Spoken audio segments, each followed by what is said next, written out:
21st Century Entrepreneurship with Martin Piskarik. If you want to understand your customers, if you want to understand, why they do what they do, why they buy from you, why they don't buy from you, how much money they would pay for your products. If you want to understand any of those things, you can't just ask them because they don't know. So fundamentally, a lot of that is explained by their unconscious mind. We can find that out by using the tools of behavioral science, behavioral economics. This is kind of our field and my expertise. And so there are ways to answer those questions, but you need to really work out how to dig in to that unconscious level of the customer's minds. And if you just do a survey, or if you just do like a focus group or traditional ways of doing market research, you're not going to get the real true answers. And this is actually why, there's a few famous entrepreneurs who supposedly really didn't trust market research. Anyone from Henry Ford, who no one knows if he really said it, but they say that Henry Ford said, if I asked my customers what they wanted, they would have said a faster horse. Give me a faster horse instead of giving me like a car. And Steve Jobs supposedly also really didn't think you could ask customers what they wanted. You had to give them an iPhone or whatever you invented, and only once they had it would they know whether they would want it.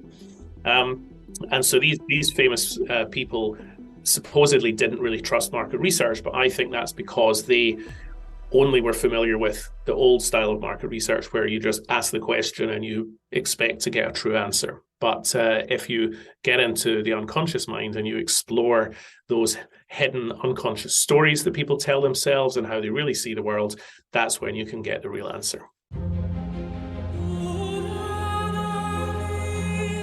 In what context should we work on our minimum valuable product, if not asking customers for feedback, or asking customers for feedback when we already have minimum valuable product is a good direction?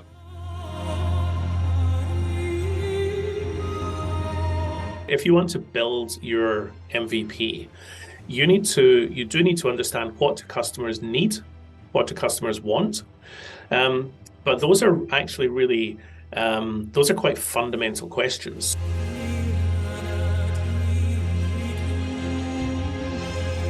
So you want to understand your customers' lives. You want to understand where are the pains, where are the problems that they confront, what do they really want but they can't get.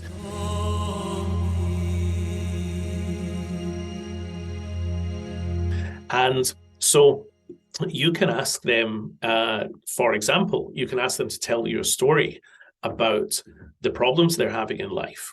Ask them to tell you the frustrations. Tell a story about what is it when you go to work every day, what makes you unhappy?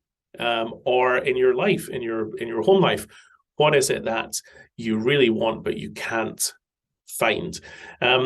Tell me a story about that. You can get your customers to tell you a story, but you don't get them to tell you the solution. You don't get them to tell you what product do you want to buy, because that's what the customer doesn't know.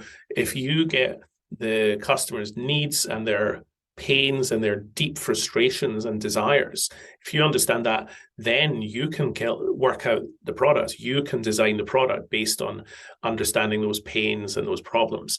And so that's really the if you encourage them to tell you a story about something that's unhappy in their life, then it becomes your job to interpret that and to help build a solution that will make them happy.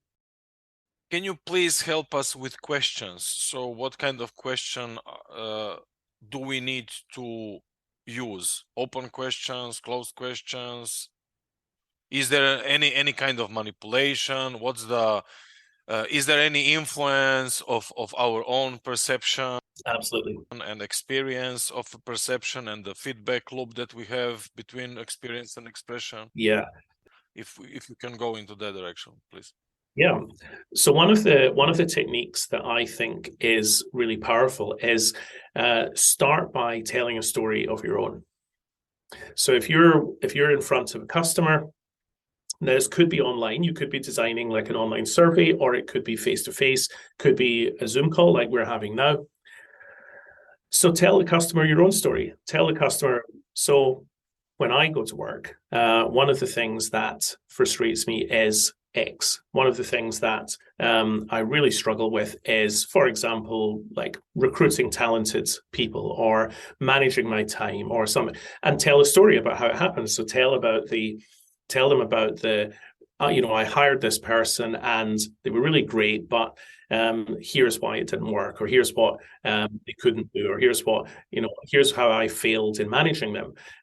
Did anything like that ever happen to you? Did you ever have a similar problem? Did you have a struggle in managing people in your work, or did you have a problem with your health and fitness? So, it depends what area your product is in.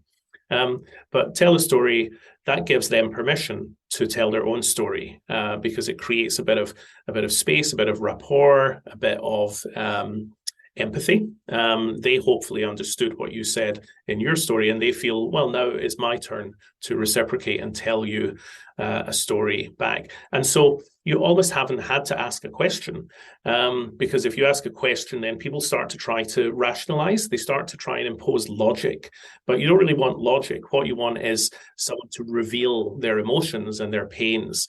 And to do that, if you give them some of your own emotion, then it will create the space and the expectation that they will give it back. Is there any kind of feedback loop involved? So 1.5 circle, or is there any kind of synchronization between your understanding and their story?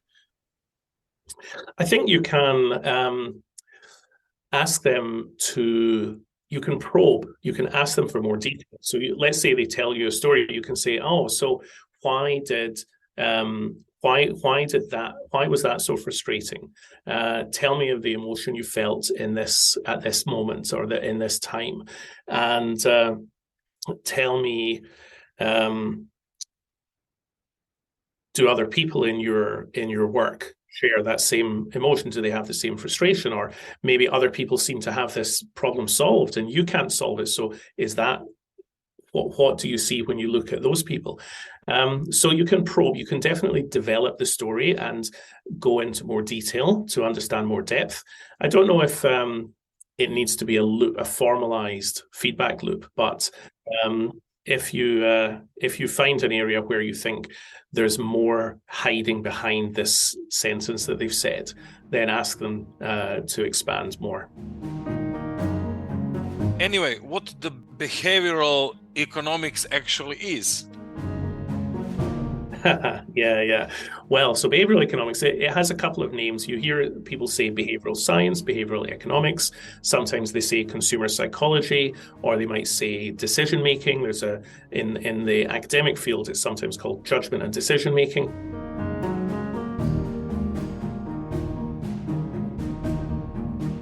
All of these are ways to talk about how do people make choices, and what are the hidden, deeper factors and variables that influence those choices. And very often this is seen or it's thought of in the context of people being irrational. So sometimes people will ask, well, are we irrational? Are we rational or irrational? Do we know what we're doing, or are we making mistakes? So there's a big debate in the field of psychology about, is it fair to say that people make mistakes? Because maybe they're not making mistakes. Maybe they are just taking and making the best decision that they can under the constraints and limitations that they have. So very often we are trying to make a decision quickly, We don't have the full information. It would be difficult or expensive or time-consuming to get the full information. And even then, if I had all the information, maybe I still couldn't find the right answer, because sometimes the answers we're trying to find are really, really indeterminate. They're really complex and they're really subtle. So in the absence of perfect information and perfect calculating power, we use shortcuts. We use what's they're called heuristics sometimes, these shortcuts, these mental shortcuts. And these shortcuts are tools that we have learned either in our own life or even they've been given to us by evolution, tools that are very, very useful. So here's a great example of a tool that is very useful. Is if you have a lot of options to choose from, don't choose the one that's the most extreme on that end or on this end. Go for something that's more in the middle, because it's more average, it's less risky. Probably it's a good balance between the different options I have, and so choosing something in the middle is a good heuristic or a good shortcut. And so here's where that might happen. If imagine that you're buying a piece of software and the software comes in 3 versions: bronze, silver, gold. Well, the bronze one, you might think that's probably the cheap version. It's too basic. Maybe it doesn't do what I need. The gold version is probably the expensive one. Maybe it's for big companies. Maybe it's too much over-engineered. So the silver in the middle, that's probably good for me. That's the way that people might think. It could be the same with a bottle of wine. If you're in a restaurant and you're not sure about the wine, you probably don't want the really cheapest one, and you don't want to spend the really fancy one. So you might get the one in the middle. There's a great Simpsons episode that I sometimes use in a presentations. Homer and Marge are out for dinner, and Homer calls over the waiter and he says, "Garçon, give me a bottle of your second cheapest champagne." And it's classic Homer Simpson, because he intuitively knows what we all know, that the cheapest one is probably, well, it's a bit embarrassing to buy the cheapest one. It doesn't look good when you're on a romantic dinner, but the most expensive one is probably way overpriced. And anyway, Homer, like most of us, he can't afford it, so he picks the second cheapest. Another heuristic is follow the herd, follow the pack. So if I know that, let's say I'm out in a new town that I'm not familiar with, and I'm looking for a restaurant to eat dinner. Am I going to go to the restaurant that's empty, where no one else is there? No, it's probably no good. But if I find a restaurant where 3/4 of the tables are full, people are looking happy, I can rely on them. They already did the work for me. They invested their time. Maybe they're local and they're from this town, so they have experience. I can follow their example. And so this heuristic of follow the herd, or social proof, social conformity, these are the other names. These are examples of good shortcuts that I can take. So behavioral economics tells us what are the shortcuts that people follow. It can also tell us sometimes when the shortcuts are wrong, or they can lead us down the wrong path. So in the case of the gold, silver, bronze, well, companies know, every company now knows that I can give you 3 options and you're going to pick the middle one. So sometimes the companies will deliberately add on a few extra dollars, a few extra pounds to the middle option, and so they're charging more because they know that we will go for the one in the middle. So behavioral economics can tell us when the heuristics are useful, but also when they could lead us down the wrong path. And it gets into a bit of game theory, where the companies are trying to analyze our behavior, and we're trying to think, well, do they know what I'm going to do? Are they already giving me 3 options because they want me to pick a certain one? So it tells us a lot about when we are making the right choice and when we need to look again. You are the mathematician as well. So is the game theory the bridge between mathematics and economy, or what's the combination? Yeah, I mean, game theory is part of economics. Game theory is a tool that's used in economics for what's called strategic thinking. So if I have another person or another company that I'm trying to make a deal with, then I have my interests and they have their interests. So everybody, each one has their own desires and their own interests, and each one wants to get the best deal. And so game theory helps me to analyze, what is the other person thinking? What do they know about me? What do I know about them? Do they know that I know that what they know? You have all these levels. And so game theory helps you to do this analysis of the other person's motivations, what information the other person has, what are my own motivations, what information do I have? And you can try to work out how to get the best deal in a given situation. So mathematics has there's a lot more mathematics other than just game theory. There's mathematics about things like price elasticity. So if I'm selling a product, if I cut the price by 10%, will I sell 20% more products?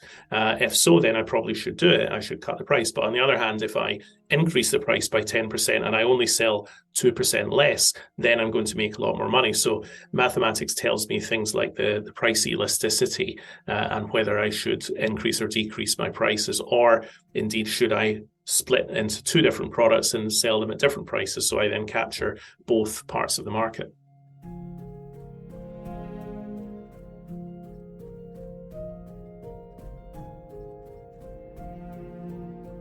We worked with a global snack and beverage company. I probably shouldn't say who they are, but you have heard of them. They're one of the famous ones. And they had a really interesting challenge, which is they were selling a lot of their products on discount. So they worked with big supermarkets, grocery stores, and they knew that when they sell their snacks, usually, for example, they're £2, and they cut the price to £1, everybody buys the snack. It's half price. It's a big sign is sitting next to the product saying this is on promotion, it's half price, or it's buy one, get one free, something like that. So everyone knew that every so often the product would go on sale, and they would buy it when it was on sale. But then when they sell the product at the full price, nobody buys it. Everyone knows that next month it's going to be on sale again, so nobody is buying the product. And this they had this ongoing challenge of selling. They sold something like 80% of the products when they were on discount, and only 20% at full price.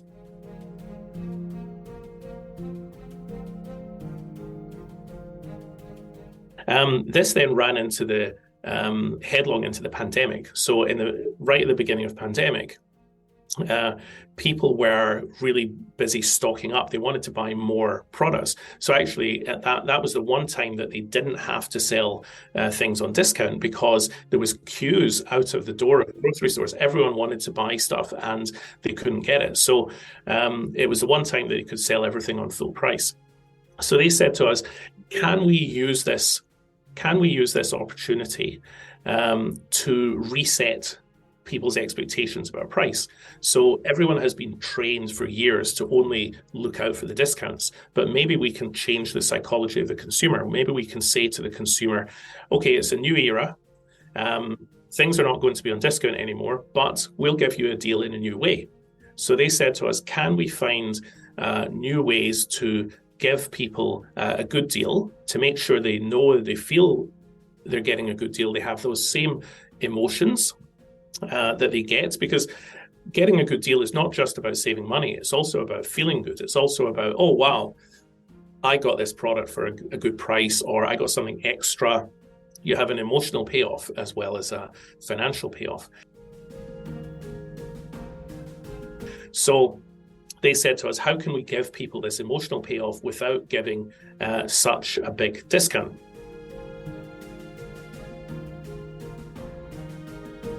So they said to us, how can we give people this emotional payoff without having to cut the price? So we started to explore different ways of using these heuristics, different ways of understanding the consumer decision making.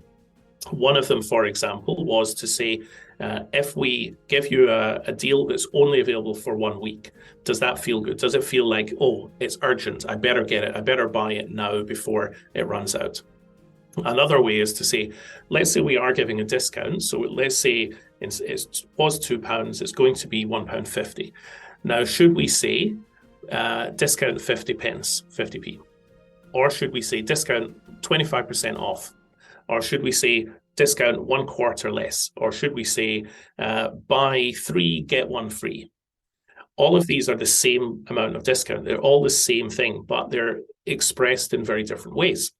So they wanted to understand which of these ways of communicating a discount creates the best feelings for the consumer, makes them happier, gives them a good feeling, makes them feel like they've got a great deal.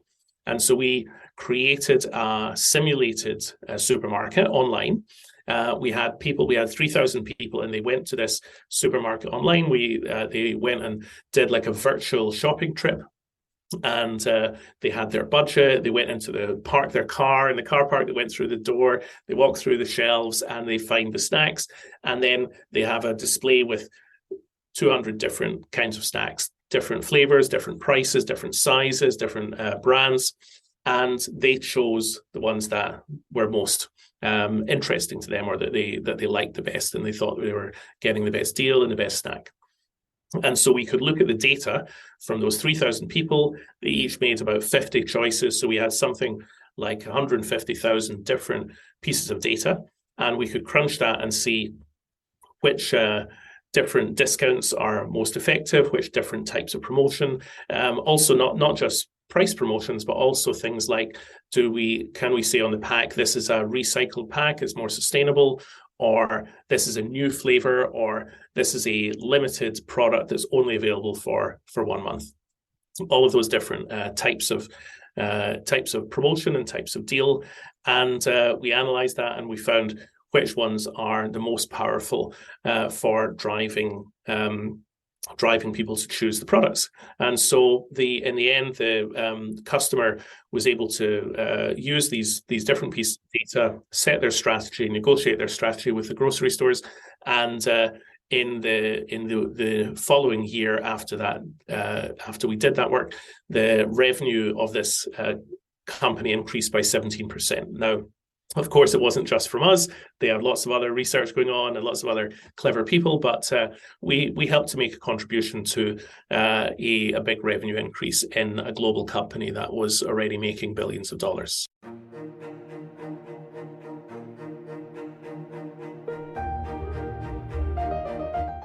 How do you experience life around you? People, are you a happy person? And where are you and your company in 5 years? I say I'm an optimistic person. I'm always a believer in humanity, and I know that there are challenges and problems and injustices in the world, but I also believe that as human beings, we are more likely to see ourselves and see society on the right side of history. We're likely to make things better more often than we make things worse. And so I do think I'm a happy person in my daily life. I'm more likely to see the good and see the hope in the world rather than seeing the despair. My kind of basic way of seeing the world is a sort of mathematical way. So I have this philosophy that everything can be analyzed in some way. You can always see a model. You can always see an explanation under the surface of why things are happening, even when things seem mysterious or crazy, or you just cannot at first understand why the world looks that way. I think there's always a way to dig deeper, to get that understanding. And in my early life, when I was a kid, I was always thinking in numbers. I was always thinking in mathematical patterns. I went to university actually at an early age of 14 to study mathematics. And then I first had this rational, scientific way of seeing the world. But after I left university, I started a business, and I ran into this wall, which was the wall of people didn't behave according to the rules. So I was trained in economics in the rational way of doing economics, of people should maximize their utility. They should, do the thing that is in their own interest. And soon enough, I found that they weren't. And I was trying to sell products and services to people, and they were not behaving in the way that I predicted. So I had to figure it out. I had to say, what is it that is really going on here? People are not following these rational, logical rules. I must understand why. And so I went and taught myself about psychology, about behavioral economics, and I still have this mathematical mind. So I still apply that same philosophy that everything can be understood, everything we can analyze, we can figure out the answer. So there is always an answer, but the answer is not always obvious. The answer is not necessarily the first one, the logical one. And so you need to listen, you need to be empathetic, you need to, if somebody, even if there's somebody that you hate or you really disagree with their viewpoint, try to project yourself to say, well, why might they believe that? Why might they have that weird view that I think is wrong or I think is terrible? You don't have to agree with it. You don't have to accept or believe it, but you can put yourself in their position, look through their eyes and see what happened to them, what led to that person seeing the world in this way or thinking in that way that I find repugnant. And maybe if you can do that, you can start to work out how to change their minds, or you can start to work out, well, how can we make the world a better place by doing that analysis and understanding things from every point of view. So that's kind of what makes me tick. And when I want to understand people, yes, it's in the commercial world most of the time. That's what is my business and my daily income.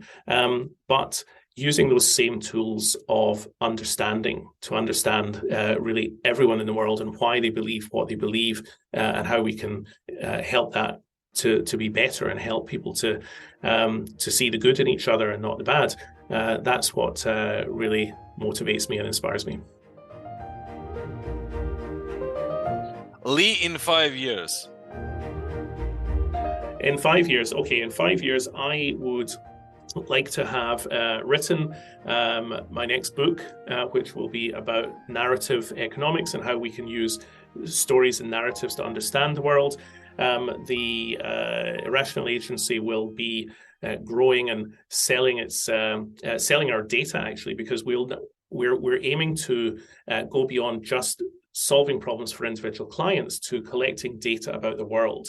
And we want to offer that data out for people to subscribe so that they can tap into that resource and do better. So I'll be still working on that. My book will hopefully be out there. I'm hoping that some of the scientific papers I'm writing in economics and psychology will be published and will start to make an impact on those disciplines and those scientific disciplines.